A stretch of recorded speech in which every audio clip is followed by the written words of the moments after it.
Hey, what's going on, Dragon Ballers? Welcome back to another deck profile. This time I'm going to go over the deck that I used to get second place at the Easter Extravaganza tournament this past weekend. You guys might have seen Danny win deck profile yesterday. He got first place at that same event, and funnily enough, the next day we both went to the same locals, and he got first with the same deck, and I got second with the same deck. So it's kind of just like that destined fate. But you know, in terms of Super Shenron, there's not too much you can do when they tap you out with height. But I'll talk about that a little bit more later. So yeah, guys, before we get into this deck profile, if you're new to the channel, hit the subscribe button, hit the notification bell, so you can stay up to date with awesome Dragon Ball Super content that I post here. If you're looking for a Dragon Ball Super community, check out the Discord in the description below. Excellent group of people to help you out with your decks, talk to you about whatever you want to talk about regarding the game. And finally, guys, if you're longtime fans of the channel or want to help me out, you guys can check out my Patreon in the description below. Lots of competitive content for you guys to read up on there. I do take pride in that, so definitely check that out. With that being said, we're gonna get into this deck profile. So guys, if you guys have been following me at all lately, I've been playing Skilless pretty much all format. I've dabbled a little bit with Gogeta Ramp, but this time around, for this Easter Extravaganza event, I really wanted that Chilai Broly mat, which is pretty dope. So I went with the tried and true Skilless. I like this deck for a few reasons. One of which, it gains a crap ton of advantage, which, like, in the grand scheme of the format, I don't think is like the most busted thing that decks are doing right now, but it's really good. And alongside that, what kind of complements that, this deck really rewards you for making the right decisions at the right time. Like not tapping out, like knowing when to go for the Krillin to 20k play, or the one drop Goku to 30k play, or when to go into Source of Power, or when to Nimbus. Like, there's a lot of different things here that this deck rewards you for doing correctly, which I really like. You know, like I said before, I don't like playing the cheese decks, so this is what I like to play. You know, decks that give me an opportunity in every single matchup just to win, essentially, if I do the right thing. So we'll get into the main deck. You guys all know what the leader does at this point. 4-star ball, 4 the 1-drop Goku, and 2 Dende. So I have 10 ways to get to a Dragon Ball in this deck. It's more consistent than my blue build was. And oh, I guess I should probably talk about this now. The reason I like the yellow build, and you'll see this throughout the entire deck profile, the yellow build, in my opinion, compared to the red and blue build, the green build not really being much of a contender right now, but the yellow build I think is the best build because it has the most answers to everything in the format, right? Like, we'll talk through all the answers as we go through them, but in my opinion, it has the most answers and the best sideboard. So we'll keep going through the deck profile. So yeah, 10 ways to get to a Dragon Ball. More consistent than my blue build was. I really like this number. There were still some games that didn't open a ball, which is really annoying, but that's just variance. That's gonna happen. 10 ways is very consistent. You know, I really like that number. 3 Power Burst. This card is amazing, but 3, just because we are playing the 3 Nimbus as well. You know, that's your negate package. Again, Nimbus is one of those answers in the format to Super Shenron, to AOD Boo, to the Skilless Mirror Match. Card's just really good this format. So I went on a 3-3 split between Power Burst and Nimbus. 4 Krillin and 4 TN. That's your Krillin package right there. I think that Krillin is still just one of the best cards in the deck.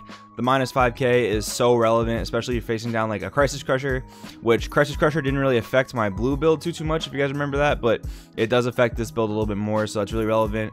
And the minus 5k is good for helping beat over certain things, and it's really good in general. And then going wide, Krillin can win you games when you need to go wide. Like in the Green Broly matchup, you have to go wide. And certain other matchups like that, it helps you a ton. So this card's so good. It's almost like your own mini Crisis Crusher. 4 Master Roshi.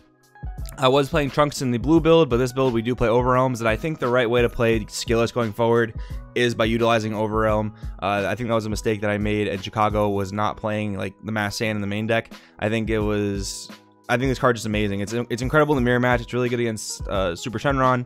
It's decent against AOD. It's just such a good card, and it's a cheap double strike for game. You know, this deck definitely has a lot more finishers than the blue build did. The blue build kind of relied on, well, I gotta get a Champa on a Skilless, right? This time around, we have a little bit more meat in the deck, let's just say. 3 Champa. This card pairs incredibly well with the Fearless Assault Krillin, especially in the mirror match. In the mirror match, or any other deck that doesn't really like to take their own life, like Fearless Pan, or sorry, not Fearless Pan, like Pan Zeno, or any other slow decks like that don't want to take their own life, don't want to self-awaken. I like to go in first thing with a Fearless Assault Krillin double strike crit. That's like the big thing I like to do, is just make them take 2 crit damage, and then you should be able to stay up on advantage the rest of the game. So big fan of that. Really like that combo. 4 Champa would be a little cloggy, so I like the 3-4 split here. Then we have the 4 Godly Destruction Whis. Same thing as the blue build. We were maining 4 Borgos, now we're maining 4 Whis. It's good against Super Shenron. This card's actually just really good this format. It's good against the mirror match. They're playing the blue build. It's good against a ton of decks right now. And then we're playing 2 on the World Champion. So this card's really good. There's only one instance where it was really bad, right? And that was against actually Danny in the finals of our locals this past weekend. And it was just a dead card in my hand I couldn't combo with when he went in for height. But if it was a 5k combo, even if it was a super combo, I wasn't going to survive that attack anyway, so it didn't really matter. The rest of the weekend, this card is actually so good. There's just certain turns where you either have a power burst, so you can take a life to negate, or you don't have a negate, or you don't have a 10k combo in your hand, so you just kind of feel bad leaving the energy up if you don't need to like sell that you have a Nimbus or something like that. So on World Champion, it just draws you 2 cards. It gives you a leg up at the mirror match, because the mirror match a lot of times will come down to is who can out advantage the opponent, which is another reason why I like going in with the Fearless Assault Krillin for the double strike crit. So the card is really good. I think 2 is the right number. I think 3 would clog. I think 1, you just like, it wouldn't be worth playing. So I think 2 is a really good number for this. And then Dende, we talked about it. Tien, we talked about it. Ginyu is our 4 30k vanillas. In the blue build, I was playing 10 vanillas. In this build, I don't, even going forward, period, in Skilless, I don't think 10 vanillas is even super necessary. Oh, and one thing you're going to really notice is we're not playing Android 8. I've kind of come to the conclusion that Android 8 is not very good. I think it's only really good in the red build if you're playing the Chi-Chi combo. You know, there are 2 different red builds. There's a Chi-Chi Goku build, and there's just like the Fearless Assault aggro build. Yeah, I don't think that Android 8 is super good, especially in this matchup, or sorry, in this version of the deck. There's no real reason you ever want to give up your 1-drop Goku unless it's like a dire situation, right? And mostly in those dire situations, you're not going to be in a favorable spot anyway. I'd rather just like Nimbus the threat, or like Crusher Ball the threat in the sideboard, or Mass Sand the threat, you know. And then Mass Sand is our main source of removal in this version of the deck, so I'm comfortable with that. But yeah, there's no good justification to give up your 1-drop Kid Goku. So yeah, I don't like Android 8 anymore too much. That's just my opinion on it, guys. If you like Android 8, keep playing it. I just don't think it's really that great, especially in the current format, you know. One of the biggest things to answer with it would be the green Broly, like the 8-drop Broly, a 6-drop Broly. But if you attack into a shocking death ball, that answer is not, your Android 8 answer is not very good. So that's one of the big reasons I don't like it anymore. And then 2 source of power. So of course there are a lot of aggro decks in the format, including Super Shenron and the like, and AOD Boo. But there are some slower matchups, like certain times in the mirror match, you're just gonna pass back and forth, not attacking each other. And sometimes you're gonna want the source of power just to take your own 2 life. It'll put you at 6. You can combo vanilla to the drop area, and you're gonna put some big pressure on your opponent, and then you're gonna be able to awaken. So the 2 source of power was actually excellent all weekend. I really like this card. If you're playing the red build, I would recommend looking into Digging Deep. Blue Tapion doesn't give you the same, quite the same effect, but honestly, if I was playing blue right now, I might even consider playing 2 Tapion, because taking that 2 life can be really relevant sometimes. I think 2 is the perfect number for this card too. Now we bump over to the sideboard, so I'll kind of talk about these in packages. So we've got kind of my Broly hate is the minus Killy Zone at 2, the Bardock Fully Unleashed at 2, and the Haru Haru at 2. So all these cards serve a very specific purpose. Crusher Ball is also for Broly, but it's also for a couple other things I'll talk about a little bit later. So Killy Zone, you need to be able to shut off Cold Bloodlust. Cold Bloodlust can absolutely wreck your game state if you're trying to go wide with Krillin, because sometimes you got to go wide enough to get past the Broly pops. It can really hurt your source of power play. It can just hurt a lot of different things, so Killy Zone is really important. Then we have the Haru Haru. Again, like I just said, you need to go wide to bait out their pops, right? If you go for like a 25 double strike crit on a Haru Haru or a Fearless Assault Krillin, that's probably going to demand that they negate, or that they Broly pop it. So it's really good there. And then Fully Unleashed is just Fully Unleashed. You know, this build, we do play Overwhelm. We don't care about Overwhelming. And Mass Sand is actually very, very bad in that matchup. It doesn't clear any of the Brolys, really.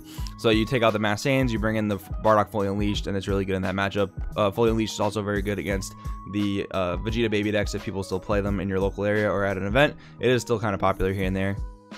The 3 Dark Power Black Mass Sand is more hate for Super Shenron.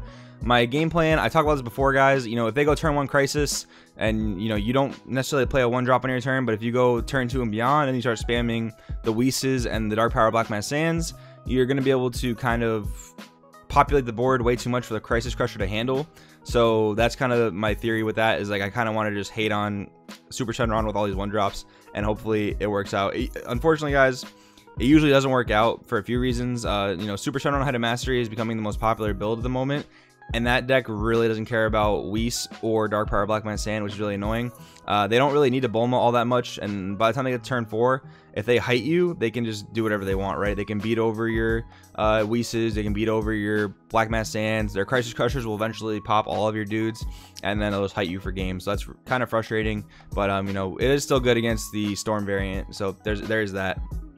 The 3 TN, just for any pesky Janemba players. This deck does have a good Janemba matchup, but I just want to make it easy, realistically. This card's actually also very good against the Red Frieza Prison deck, because even though they don't do a whole ton of untapping, you got to play aggro against them, because if they get to 5-6 energy and they're able to just freely drop their bomb and they're not at low life, they're going to clear your board and they're going to swing at you for a bunch of damage.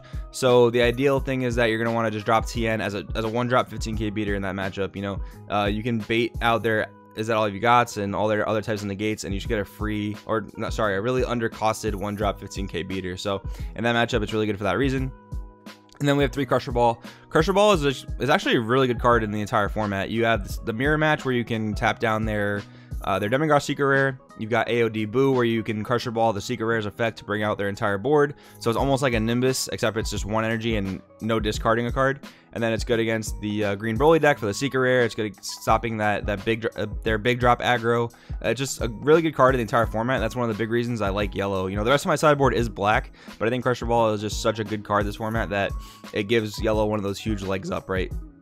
So that's kind of like my argument for it being the best version in the format. So yeah, guys, over the weekend I played Skilless Mirrors. Skilless Mirrors, you want to really control the board at the same time trying to go wide yourself. That's where Training Buddy Krillin just excels, because you just are able to pop their one drop Goku, and then you're able to populate the board, and then they have to kind of do weird things to answer your board. They have to go into their own Krillin chain, but if you don't swing with your Krillin package right away, because you don't want to awaken your opponent first, because you don't want them to start gaining a ton of cards over you. So that's why I like to go in first with I like to populate my board a little bit, leave it in active mode so my opponent can't do too much about it, and then go Fearless Assault Krillin for a double strike crit to start off my aggro plays. Once I get a double strike crit in, I'll start aggroing my opponent in the mirror match.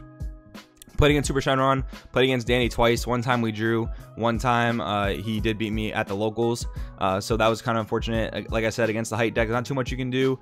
The best thing I tried to do is just keep my hand full of combo power. And you need to time the damage you take so that they put you to 1 life before they height you the entire time. So ideally you want them to height you and attack you and put you from 4 to 1, so you can get every single card possible to try and survive. So what I like to do in the Height of Mastery matchup is I like to hold my Awaken for their turn. So for example, what I did against Danny was I took the 2 height shots on his turn to go from 7 to 1 life. He skipped turn. On the following turn, I Nimbus then, because he either had to have the battering or he didn't. You're able to check their drop area, see if they milled it. Luckily, Danny didn't have the battering, so he only had 1 more swing with height, and you have to out combo at that point. Typically, they don't have a whole ton of combo power, especially Skilless. It's very, very easy to get up to like 100k combo offensively or defensively. Unfortunately, I had way too many 10ks in my hand and extra cards, so Danny did beat me in that game. But that's, I think, the best strategy to do it. You need to time the damage so they put you to 1, and then you have to be able to Nimbus on their turn by not awakening, so they can't just tap out your energy, right? So you gotta kind of play smartly like that. Against AOD, I did play against AOD at locals this weekend. Nimbus put in work, Crusher Ball put in work. And I did not play against Green Broly, but if I did, I would have been very well prepared. So guys, that's my deck profile for probably the rest of the format. Honestly, I'll probably be playing this deck because I do think it is the most well-positioned Skilless build. But let me know what you guys think down in the comments below. Let me know how you would play it. Let me know what version you like best. And thanks for watching. I'll see you guys next time. Hey, welcome to the end card, and thank you so much for sitting through that, because honestly, I'm just doing this until they make a Digimon trading card game. So if you like Dragon Ball Super for some reason, give it a sub up above. Maybe check out some of our other content. And do not forget, Digimon is way better than Pokemon. With that being said, we will see you next time.